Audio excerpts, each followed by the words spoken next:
Sabi po sa John 15 verse 7 to 8, if you remain in me and my words remain in you, ask whatever you wish and it will be done for you.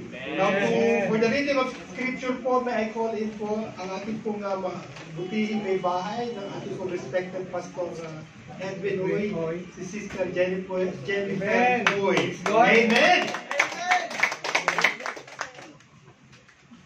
This morning, I request your son Edwin to please rise up to honor the gospel of the Lord. The scripture will be taken from the book of Matthew, chapter 28, verse 16 to 20. Now, the 11 disciples went to Galilee, to the mountain to where God let them go. And they saw him, they worshipped him, but some doubted. Then Jesus came to them and said, all authority in heaven and on earth has been given to me.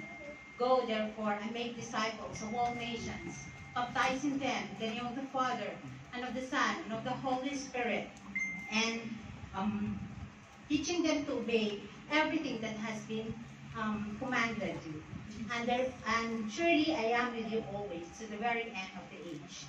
And in Genesis chapter 28, verse 3, may God Almighty bless you and make you fruitful and increase your numbers until you become a community of peoples. This is the word of the Lord. Amen. Amen.